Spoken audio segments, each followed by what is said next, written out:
God morgon allihopa och varmt välkomna till den här säsongens sista forskarfrukost på Retail House.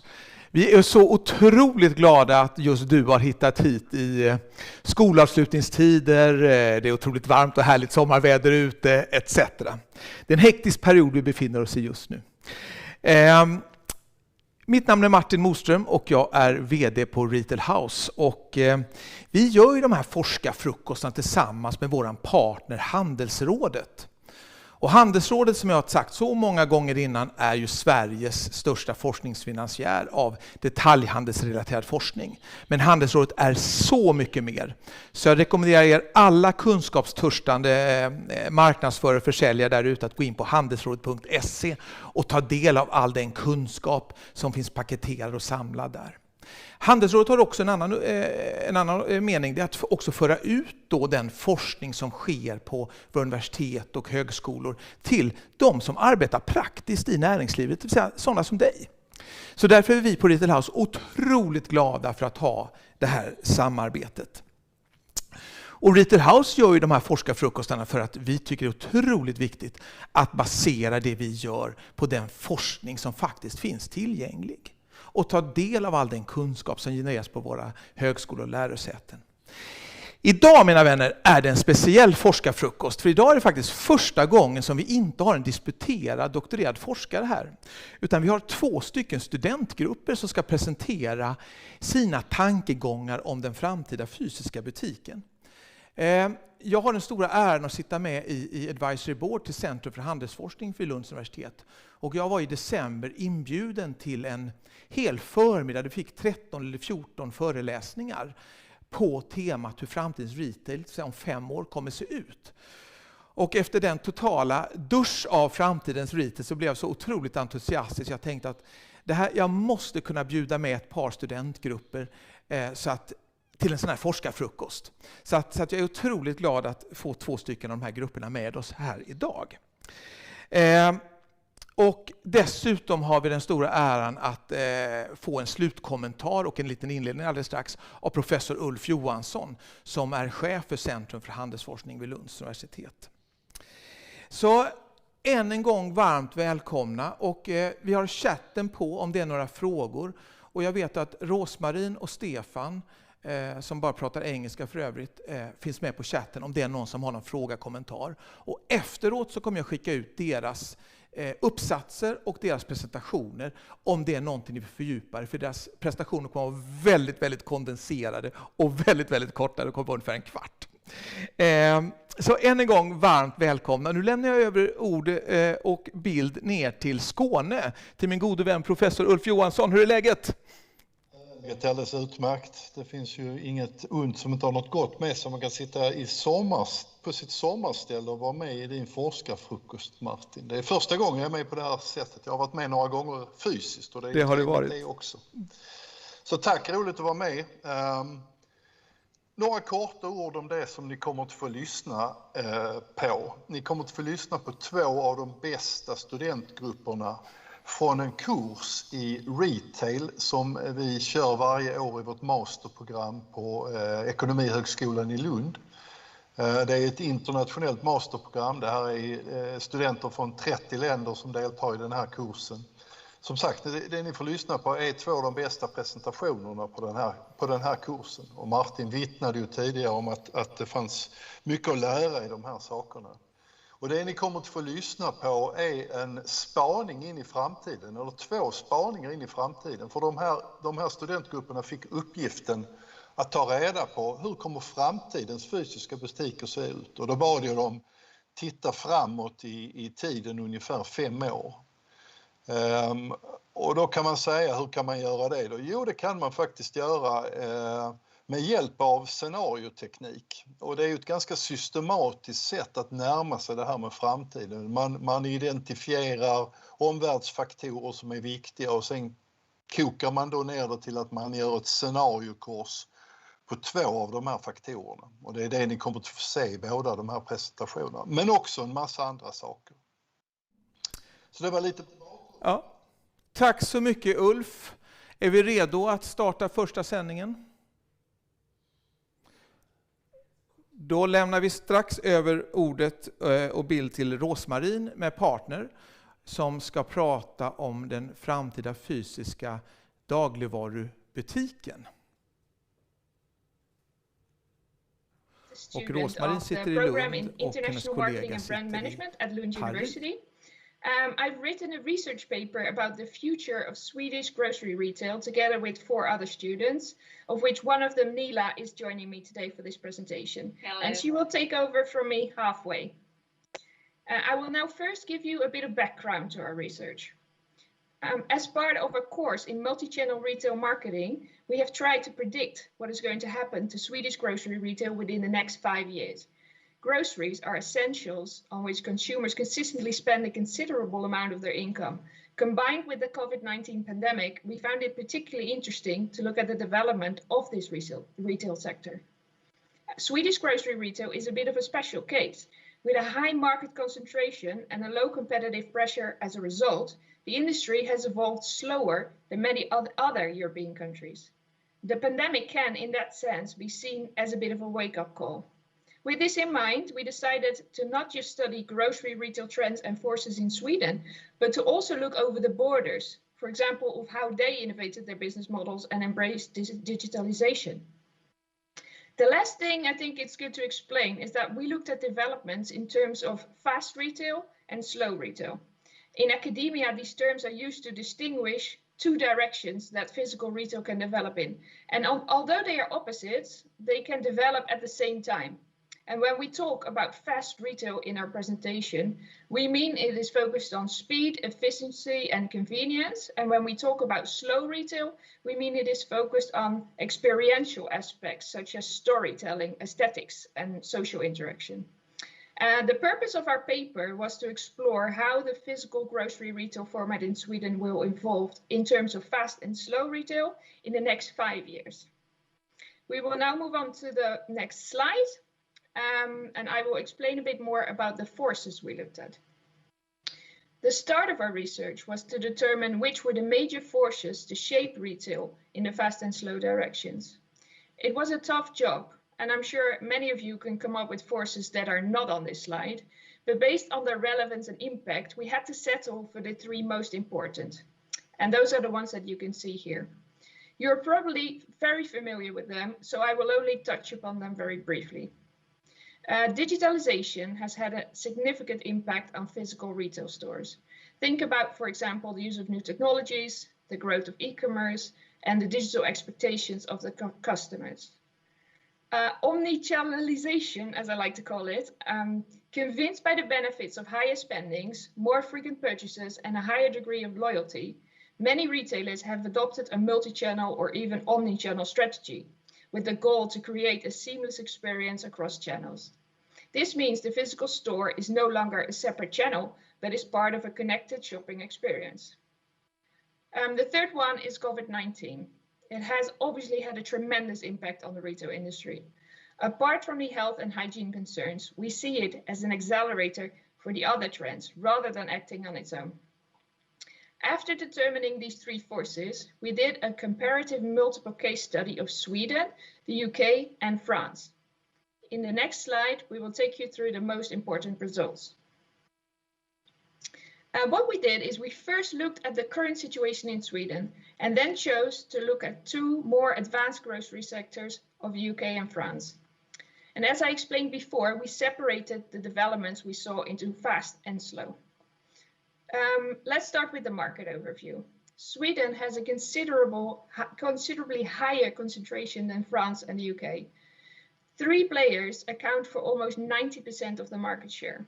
And although the competition is rising, early entrants like ICA and Coop still benefit because it's hard setting up an effective logistical operation in a country like Sweden, where the population is spread out over a large area. France is known for its wide variety of formats and a large number of hypermarkets, and the UK has a highly competitive market, which drives high levels of digitalization and e-commerce. Fast retail developments. There are some similarities and differences across the 3 markets. As expected, at all 3, we noted an increase in the popularity and use of e-commerce. France and the UK are using technology for faster checkout processes, such as mobile scan and go and automated pickup, incorporating digital as part of integrating the store in a more omni-channel experience.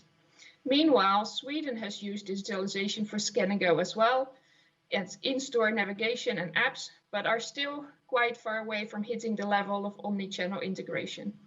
Other than this, we see that France and the UK are ahead of Sweden in the establishment of dark stores to efficiently facilitate click and collect and delivery.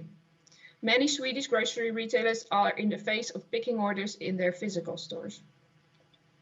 Then we move on to slow retail developments.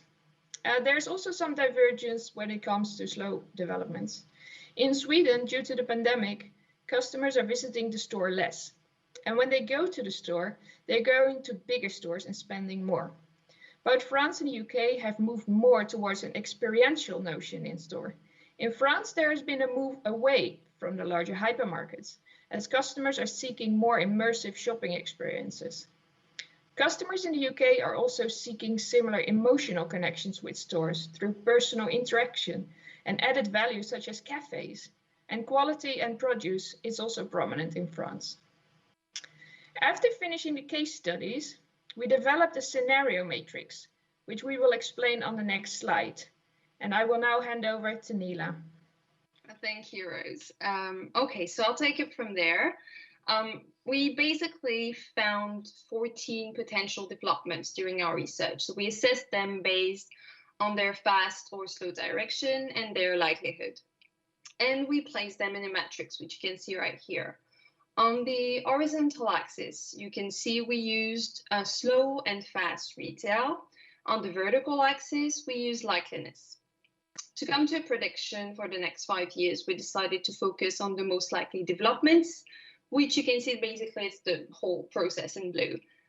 This leads to the main result of our research, and we'll explain them in more detail later. But as you can see, we also identified less likely developments, both slow and fast in nature. They are still plausible and can be impactful, definitely, but they're also less likely to happen over the next 5 years in Sweden. So I'll give you 2 examples. We might see a stronger focus on fresh produce in physical stores. This has impacted the customer's choice of supermarkets in the UK and in France. Another point, in-store experience, we might see a push for the physical store to offer hybrid experiences, so a mix of physical and digital, with experiences being increasingly important at the heart of the shopping experience. So that's in terms of customer service, socialization, interaction, both customer to customer or customer to employee. But 5 years is a very short time for such a challenging and time-consuming development, I'd say. So we put these on the side and focused on the most likely developments. Before moving on to the blue part, it's important to say that all the developments in this matrix are symbiotic. They are connected together. Our analysis revealed that the scenario isn't either fast or slow, but made of both fast and slow developments happening together at a different pace and in different settings. So on to the most important findings of our research. We'll change slides to the fast and slow development. So we'll now share the 5 developments that we think will have the most impact in the next 5 years. 3 of them are fast retail developments and 2 are slow retail developments. A quick reminder, fast retail developments initially are those driving the industry towards creating, I'd say, a more convenient shopping experience for the customer. It's going towards a convenience direction, making the shopping experience faster and more efficient in a way. So as you can see, the first one is a widespread adoption of scan and pay services, eliminating the unnecessary waiting time for the customer within the checkout process. The second point, the second fast retail development, is click and collect and drive-thrus, also at external locations, away from the stores, like for example at gas stations. So implementing basically diverse pickup options. The third fast development is an increasing number of dark stores, basically to support digital services of grocery retailers, which will decrease the need for in-store picking, making the logistical process, I'd say, smoother and allow the store to focus on other priorities. Moving on to the next slide for the slow developments. Quick reminder again, those developments are about enhancing the customer experience. So making the shopping process, slower and about spending more time in the retail store. So the two most important slow retail developments can be seen on the slide right here. We predict an increasing number of large stores like Studentgrupper or ICA Maxi, based on the trend for people to make fewer visits to larger stores. Another likely slow retail development for Sweden is the offering of a bigger product assortment, including more private label products, following the case of France and the UK. Moving on to the next slide, I would like to share this image to illustrate our 5-year scenario. So it basically illustrates what we've worked on with the case studies, with the analysis. That's the result. What we can see here is larger, spacious shop format with big product assortments, including more private label brands. Most customers, you can see, use scan and pay, but there are also a few self-checkout counters and one traditional counter. The click and collect pickup area is automated and it's outside. The order is being provided from a dock store. The dock store is visible in the picture, it's in the back, but likely to be positioned at a cheaper location a bit further away. It's mainly to make the customer experience again about fast retail developments, mainly to make it more convenient and faster. Moving on to the next slide for our recommendations for you guys. I'll conclude the presentation with some of those for Swedish grocery retailers. The first would be to be market driving. Look ahead, anticipate on both the fast and slow developments. Swedish consumers have not been as demanding as other consumers in other markets, at least in the EU. But the omnichannel expectation of customers will become stronger and make them more demanding eventually, which makes it even more important to stay on top of developments, not to lose market share to competitors, whether new ones or established ones. So take that extra step, even though you might not feel the pressure yet in your market. Second recommendation from us, utilize technology. Embrace and implement digital tools and processes such as click and collect, mobile scan and pay. Use those to your advantage and very importantly, train your staff so that they feel comfortable with this new technology, because customer service is of the utmost importance. You need it to be symbiotic, both the physical and the digital. Last point, the inevitable third, keep investing for your store to stay ahead of the competition. This will take more time, definitely, it's about time, but invest to redefine your store and processes accordingly. It's key basically to gain a competitive advantage. So do that, invest in your store, invest in your employees, in your processes to take them on this journey. Thank you so much for listening. I think that's all for us. It would be fantastic to get some of your feedback, to hear if you agree on any of our main developments, whether fast or slow, or maybe you think we missed out on all the important ones. We'd be very happy to have a discussion with you guys. Rose, do you have anything to say? Thank you so much, Nila. Yeah, we are also very happy to answer any questions you might have. And if you're interested in our paper, please let us know and we are very happy to share it. Yeah. Thank you very much. Tack Rosmarie med partner från Paris och från Lund för den otroligt kondenserade genomgången. Och ni ska veta att det här är en 10-veckors kurs som ni nu fick presenterat för er på en kvart. Men som sagt var, jag kommer att skicka ut bakomliggande uppsats till er och också presentationen om ni kan fördjupa er i den. För jag vet att det är extremt mycket information på väldigt kort tid. Det som jag tycker är väldigt intressant när man tittar på den här forskningen som inte nu berör de väldigt mycket ett retail-perspektiv, men det är vilka konsekvenser får snabb och långsam retail för varumärkena?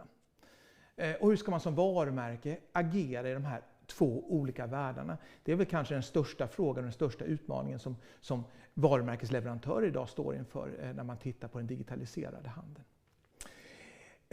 Nu ska vi gå över till nästa uppsats, och det är Stefan med sällskap som kommer sända från olika delar av Europa. Och Stefan har fördjupat sig i framtidens apotek med ungefär samma analysmetod. Så jag lämnar över ord och bild till dig, Stefan. Varsågod.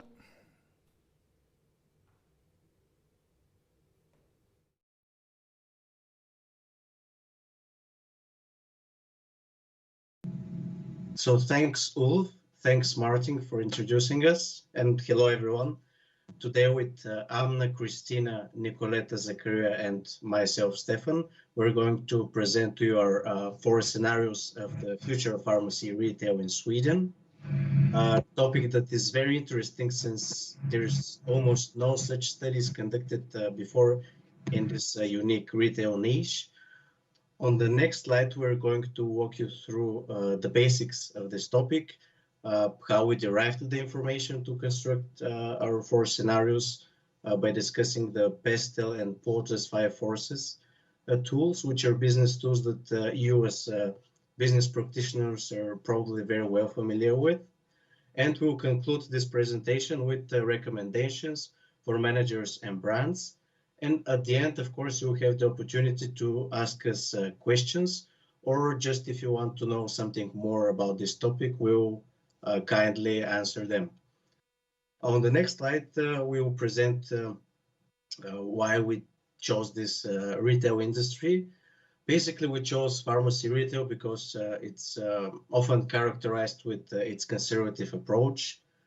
We were also intrigued by the pervasiveness of technology, innovation, and automation worldwide in this industry, which of course exerts pressure on the local environment as well. Moreover, the current pandemic situation prompted our interest even further in how this sector is coping and developing, and especially after the deregulation of the pharmacy market in Sweden in 2009. When you are a state-owned company, sometimes you can forget to innovate. But when you face competition and you're part of it, you must think of ways to strengthen your pharmacy retail chain. Globally, we can observe trends that are penetrating other retail industries, such as automatization, online retailing, new radical concepts of stores such as Amazon Go. Probably you know that these are concepts that have absolutely no human personnel in them. They're absolutely automatized. So we questioned ourselves, what are the scenarios and the direction that the pharmacy can go to, and attempted to answer the question, what will be the future of the physical retail pharmacy in 5 years' time in Sweden? Sweden was an interesting case since the pharmacy retail enjoys customer satisfaction of 98%, which is absolutely astonishing.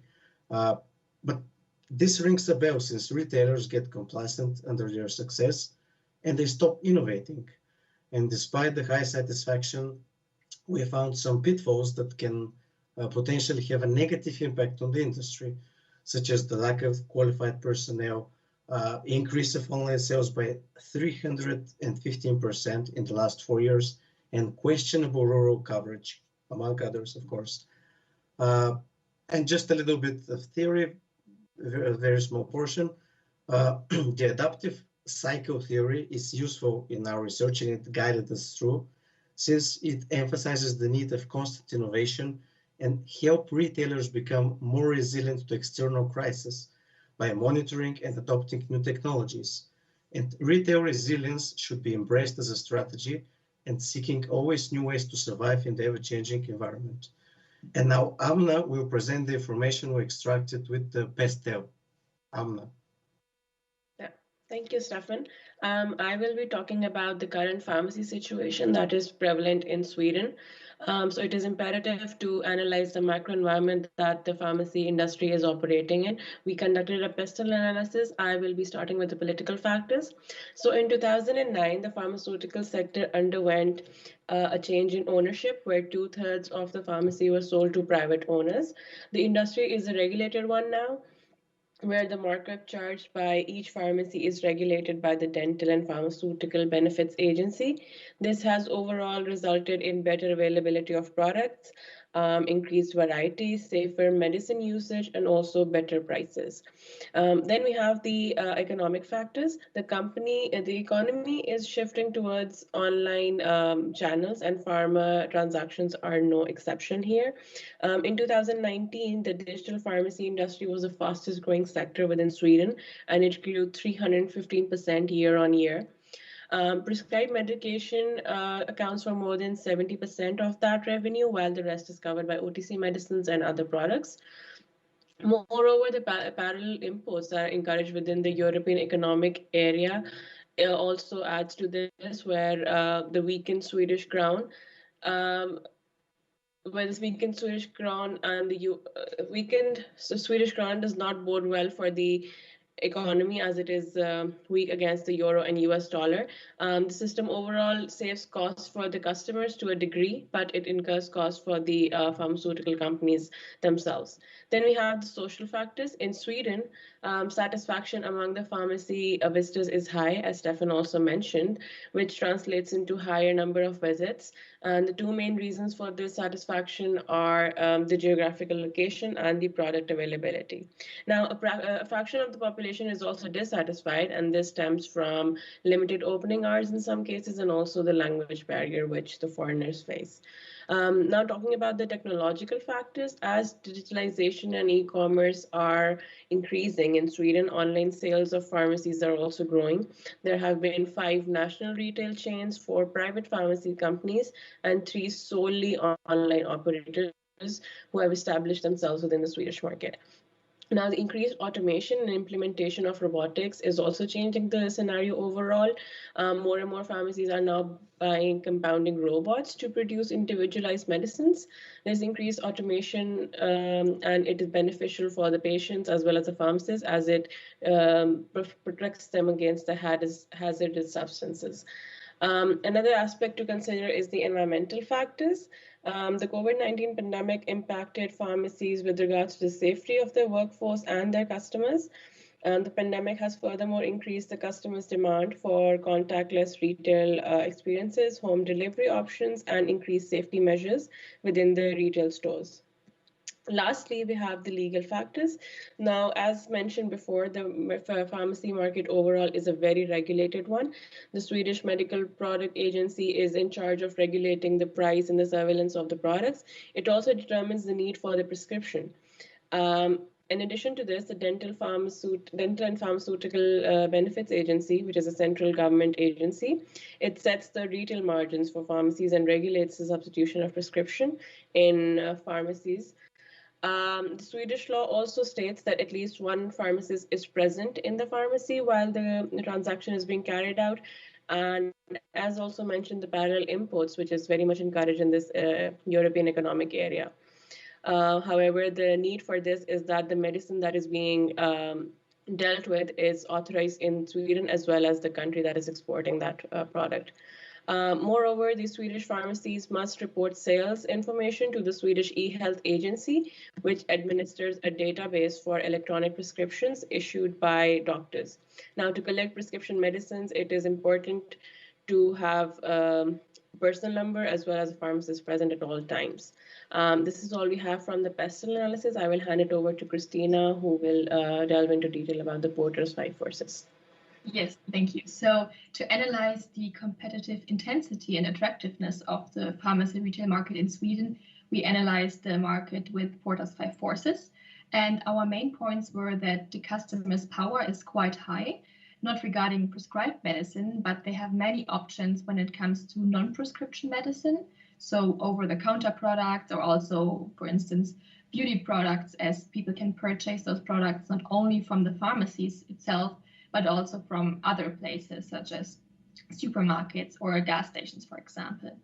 Entering the market is rather easy, as the only main requirement, as Anna just mentioned, is that one licensed pharmacist is present in each of the pharmacies, and online pharmacies are also increasingly entering the market. All in all, we concluded that the competitive rivalry is quite high, since after the deregulation in 2009, the pharmacy market is not anymore ruled by the state-owned monopolies, but is now dominated by the 5 big national retail chains. And on the next slide, Nicoletta will now introduce our 4 scenarios for the future. Yes, thank you.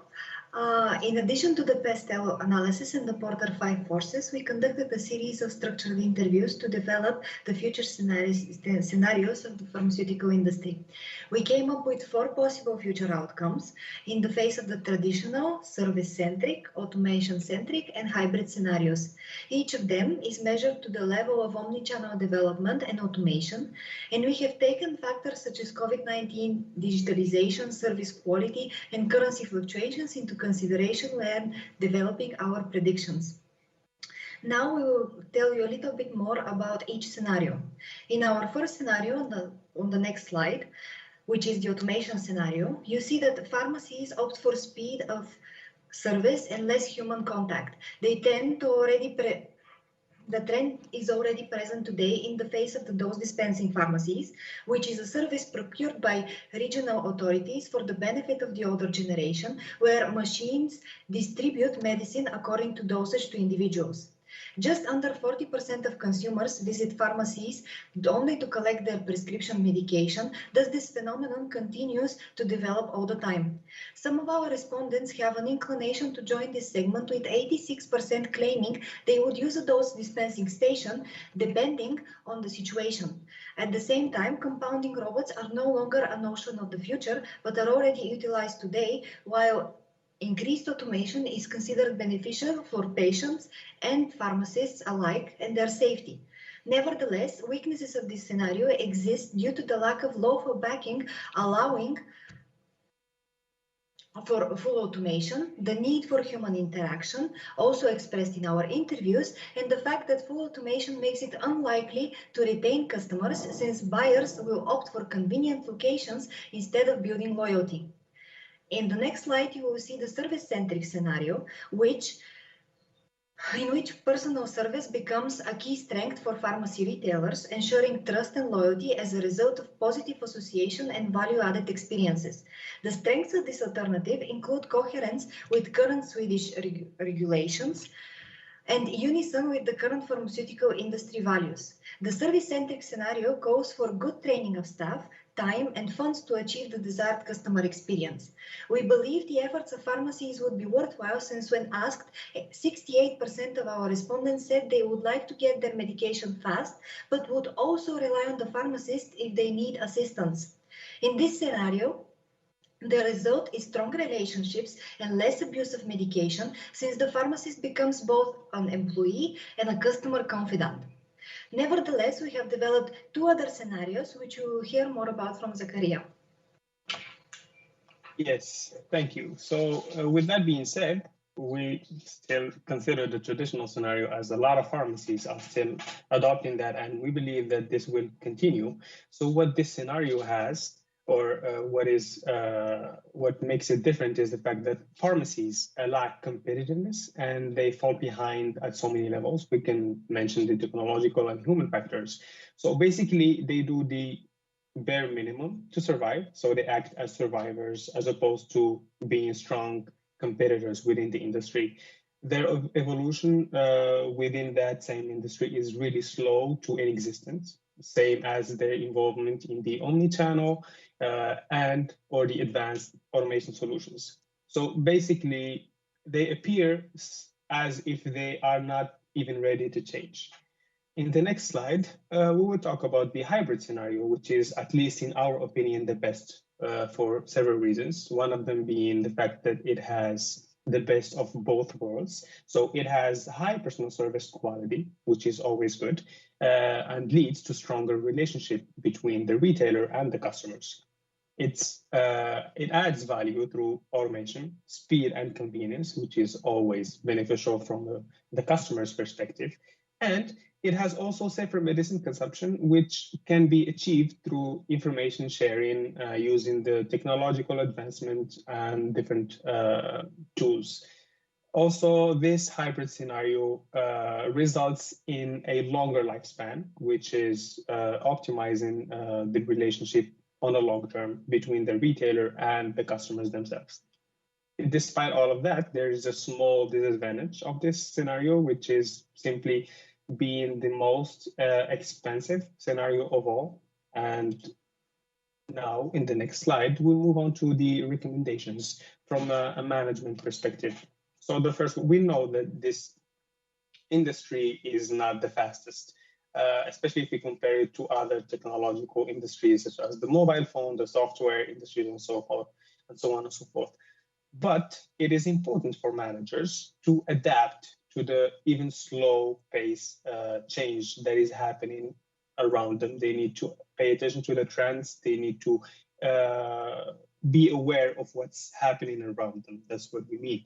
Also, they need to lead the change by introducing several factors, one of them being better training of staff. That is highly important. If any one of us goes to a pharmacy and asks for help, they are expecting the minimum, which is being understood and being served in the appropriate way, especially in this industry when medicine and their own health are involved. Another factor is to collect better data or use better the data collection systems. This is highly important. It's probably one of the very and most powerful tools that exist nowadays. It has a lot of opportunities that it provides. Companies can, from the data they collect, they can analyze it and they can identify patterns within the data that will make them able to satisfy their needs on the long-term basis, which also will make the customer lifespan even longer. So it's a win-win situation for both parties. Also, if possible, it is advised and recommended to use those dispensing stations and 24/7 service. We never know when a person might get sick, right? So let's say that you wake up with a headache in the middle of the night and you need to talk to someone. If you cannot go physically there and talk to someone, at least make it possible for them to call a certain phone number, for example. That would be will make a really huge difference for the whole industry, especially for the consumer's perspective. And then if you add those dispensing stations to the equation, that will make the consumer happy. I mean, happy is a bit far-fetched considering that they're sick at that point, but yeah, the satisfaction would be optimized. Another recommendation is to at least try to slowly move to the hybrid scenario, since we believe it's the best, at least for now and the near time future. So now Stefan, in the next slide, will add recommendations, but this time from the brand's perspective. Thank you, Zakaria. So the product brands should adopt a flexible approach to the branding strategy. For example, they should follow the trends for marketing perspective, developing their brand apps with different features such as reminders, medical tracking, health history files, instructions for medicine usage that you're currently taking. And also they should point the local pharmacy's availability and location, or if they're membership of some customer loyalty program, members discounts. Also, personalized service should be available in the pharmacy, such as consultation meeting with the pharmacist is very important. For example, the product brands can organize free trainings for pharmacy personnel to increase their knowledge and inadvertently act as in-store product managers on their behalf. And this is absolutely aligned with our hybrid scenario, which you heard some moments ago. The brands on the shelves should be optimized with consideration of quality, reliability, and brand reputation. For example, Apotek at Åby has an image of being safe, since it is the only state-owned pharmacy, and the product brand can use that and align itself with the pharmacy brand. Product brands can market themselves as safe or use better ingredients, and they can align this image with that of the pharmacy. Also, when customers purchase online, product brands can add instructions to the pharmacy website for safe usage. Service convenience is another important aspect that product brands must consider. For example, availability, buying process speed, delivery, different delivery options such as home delivery versus pickup stations. Also, brands can collaborate logistically with the pharmacies so that they know where the highest concentration of purchases of their products are, and so that they can ensure adequate supply. Furthermore, for prescription medicine, brands can work with the state to identify which are the products that can be used with drugs, so that private labels can also be used with prescription drugs. Product brands can also create promotions when there is more demand. Brand representatives can come into pharmacies in person, for example, measure a person's outlook or evaluate the quality of his skin or hair or etc., and recommend what products to use, so that customers can have free consultation with the product brand reps, and this way they can feel cared for and appreciated. So this was our small presentation. We hope that you liked it. So thank you for being with us. And if you have any questions at all, feel free to ask, or if you just need more information. Thank you. Så, tack så mycket Stefan för den, återigen en otroligt kondenserad rapport, analys på ungefär 20 minuter. Ni kommer också få bakomliggande datan på den här rapporten också i era mejl sen. Vi har fått en fråga på chatten som jag tänkte, och nu tänkte jag vända mig faktiskt direkt ner till Skåne och till professor Ulf Johansson på Centrum för handelsforskning och få hans lite grann slutsatser, tankegångar kring framtida format. Men först en fråga Ulf som vi har fått från auditoriet. När passar det att göra en sån här scenarieanalys egentligen? Det känns väldigt omfattande och man har ofta inte 10 veckor på sig på de här företagen som våra deltagare jobbar på. Alltså det är ju en analys som bygger på att man jobbar med osäkerheter. Så i de situationer man upplever, vi är väldigt osäkra på hur vissa drivkrafter i vår verksamhet kommer att utveckla sig. Så låt oss titta närmare på dem då och den osäkerheten. Vad händer om det här händer? Vad händer om detta händer? Så det är ju ett sätt att som inte sällan företagsledning och organisationsledning att förbereda sig på olika händelseutvecklingar, olika möjliga verkligheter framledes. Min upplevelse är också att pandemin har gjort att många fler organisationer faktiskt jobbar med detta. För man har insett att det här skulle vi kunna gjort innan. Scenarioanalys på pandemin och dess konsekvenser för vår verksamhet eller liknande händelsers konsekvens på vår verksamhet. Nu tänker jag mig att det är många organisationer som sitter och tittar på hållbarhet och klimat på precis det här sättet. Hoppas jag. Det är ett otroligt intressant verktyg där processen också i sig är någonting som är nyttigt i en organisation. Att börja prata om vad händer där ute för någonting. Sluta stirra sig blind på sina egna skor utan höja blicken och titta utåt. Vad händer i världen för någonting?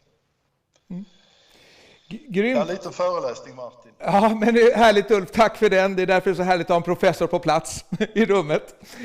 Ulf, ska du dra lite slutsatser och sammanfatta och konkludera det här vi har lyssnat på och ge dina egna tankegångar kring den framtida butiksformaten och framtiden för den fysiska butiken.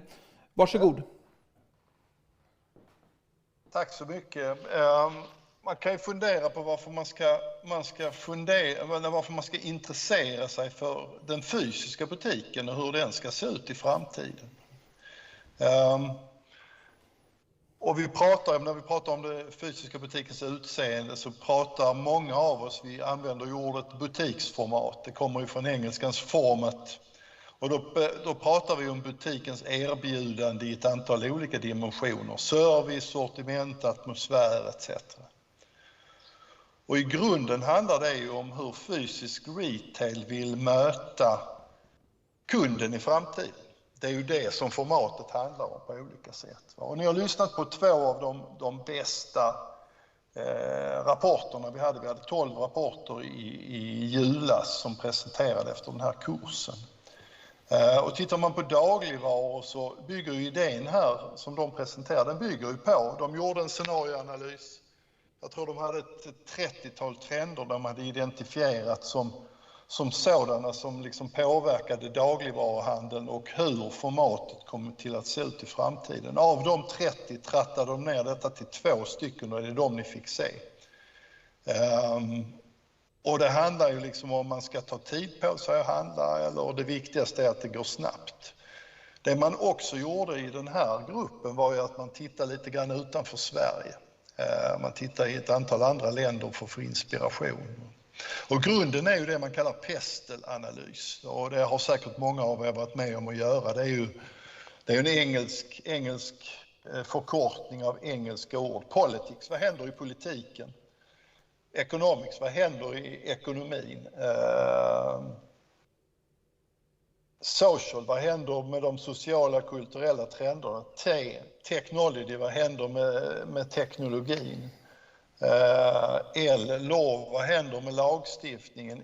Vad händer i environment? Alltså PESTEL-analysen, via den identifierar de ett antal trender som de sedan kokte ner till.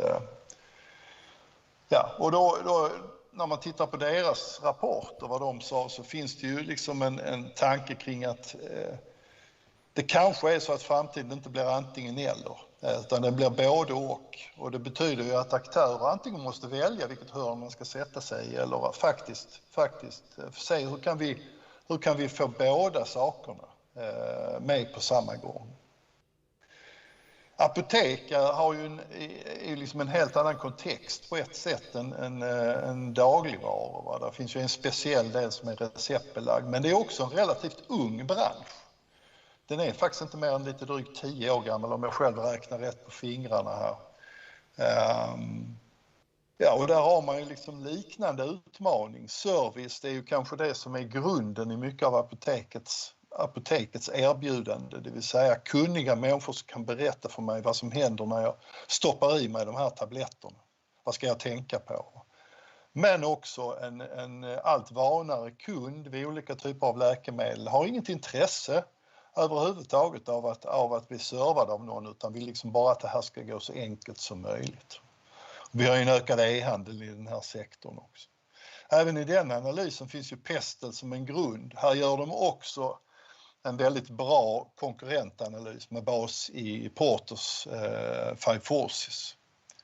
Och rådet här är också liksom både och, inte antingen eller.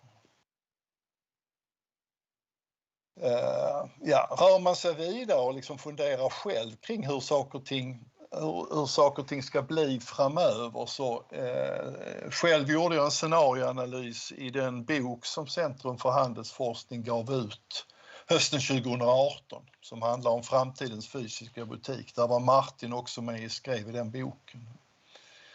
Och en av de sakerna jag identifierade då, och den trenden håller sig väldigt tydligt i, det är huruvida det kommer att vara service eller det man på engelska kallar self-service technology. Och det är båda de är ju relevanta dimensioner. Vi ser ju inom olika sektorer av handeln ser vi ju utveckling i båda de här dimensionerna. Vi ser allt fler kedjor som erbjuder mer olika typer av tjänster. Samtidigt som vi också kan se att man mer och mer utvecklar så att vi som kunder ska klara oss själva, inte minst med vår mobiltelefon i handen. Och men ur ett företagsperspektiv är det intressant att fundera igen, som de här grupperna hade uppe, strategiskt, både och eller antingen eller. Det är ju ett rätt stort beslut. Sen tror jag att framledes så blir det lika viktigt hur man förmår blanda offline och online.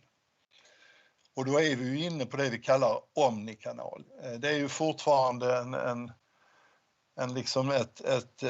ett nirvana-tillstånd som jag aldrig har varit med om med någon aktör, som jag har själv som kund varit med och haft kontakt med. Men den här integrationen mellan online och offline är ju någonting som framtida butiksformat måste hitta på olika sätt. Och där ser man ju många lösningar som är väldigt bra inifrån och uttänkta, men utifrån och in hänger det inte ihop. Ur kundperspektivet hänger det inte ihop. Man suboptimerar på olika sätt. Min bild, och man kan kanske säga att det är egentligen det är kanske mer en förhoppning.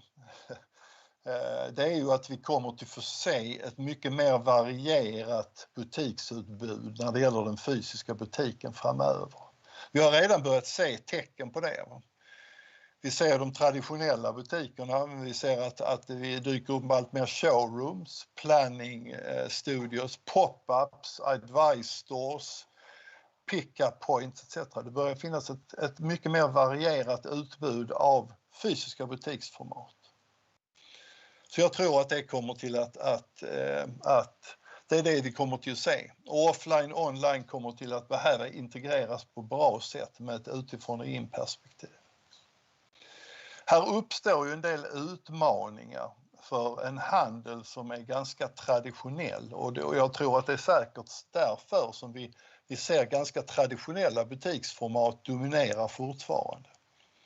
För en viktig fråga med nya butiksformat som kanske inte är lika säljbaserade som de traditionella butiksformaten är ju, hur tusan utvärderar vi detta då? Hur tar vi ställning till om en planningsstudio eller ett showroom gör sitt jobb? Det funkar inte bara att mäta försäljning, det är en massa andra KPI:er man på olika sätt måste ha. Alltså man måste komplettera sin arsenal av försäljningsbaserade KPI:er med andra KPI:er. Och här är ju naturligtvis nästa sak som på olika sätt måste in på ett mer tydligt och bra sätt, och det är ju kundresan. För många av de här nya formaten ska ju ses ur kundreseperspektivet, det vill säga kunden har idag många med fler kanaler och touchpoints som man går igenom, till exempel innan man ska köpa en soffa. Vill man stötta den resan på olika sätt, så behöver man hitta KPI:er som stödjer nya butiksformat. Det räcker inte bara att mäta när man faktiskt har sålt soffan. Visst blir det komplexare, men det borde väl också vara verkligheten som faktiskt styr över kartan och inte tvärtom. Det var några reflektioner, Martin. Tack Ulf, det är alltid så otroligt både komplext och härligt att samtala med dig. För ibland vill vi ju som simpla marknadsförare och försäljare ha enkla svar. Va? Vi vill ha rätt svartvita svar. Vad gör vi? Men det är lite grann både och. Men det jag tycker är intressant, det du belyser här, det är att vi helt plötsligt nu ser en mångfald av nya format som växer upp. Va? Ja, vi har ju för allt för länge liksom haft det traditionella. Va? Vi är ju vid en punkt nu, om den fysiska butiken ska liksom överleva, att det gäller att våga ta lite nya grepp på den. Va? Den ser ju faktiskt ut, i många fall, som tittar man till exempel på dagligvaror, så ser det ju faktiskt det är rätt likt 50- och 60-tal ur ett kundperspektiv. Så det är kanske dags att ta nästa steg. Mm. Tack för den reflektionen Ulf, och tack för att vi fick göra den här forskarfrukosten med dig och Centrum för handelsforskning och dina fantastiska studenter. Jag är så tacksam för att ni ville vara med och göra det här tillsammans och erbjuda den här möjligheten att lyfta ut er kunskap till oss vanliga dödliga praktiker där ute. Tack Ulf, stort tack. Tackar. Och jag ska ta vid det Ulf egentligen slutade med här, för att det som det handlar om, att det handlar om kundens köpresa. Att förstå vad kunden är någonstans och vilka touchpoints kunden har. Så därför är jag otroligt glad att få bjuda in er till nästa forskarfrukost den 10 september, det vill säga efter en lång härlig sommar. Då har vi nämligen bjudit in doktor John Karsberg som är disputerad från Handelshögskolan. Men inte nog med det, han har dessutom varit inom H&M och varit med om den digitala transfereringen på ledande position inom H&M. Så han ska komma hit den 10 september och tala kring temat nyfiken på kunden. Och det tycker jag blir en rätt så bra uppföljning till den här föreläsningen vi har fått idag, där vi har tittat mer på strukturfrågor, och nästa gång den 10 september då ska vi dyka in på kunden och egentligen få lite metoder, tekniker och framförallt kunskap hur vi ska tänka kring den framtida kunden, det vill säga du och jag när vi handlar. Hörrni, klockan är snart 9:30. Vi har haft en timme tillsammans och jag är så otroligt glad att ni vill delta på det här. Jag tackar också Handelsrådet för att ni är med och gör det tillsammans med oss. Jag tackar också Thomas och David bakom spakarna som har skött den här sändningen. Och självklart tackar jag professor Ulf Johansson i Lund och hans fantastiska studenter för deltagande. Och sen vill jag avsluta med att säga glad sommar och ha det så bra, var rädda om er, ta hand om er. Och jag kommer skicka ut underlagen från den här dagens föreläsning till er, kommer via mejlen. Och vi håller kontakten och hörs. Tack för idag, hej då.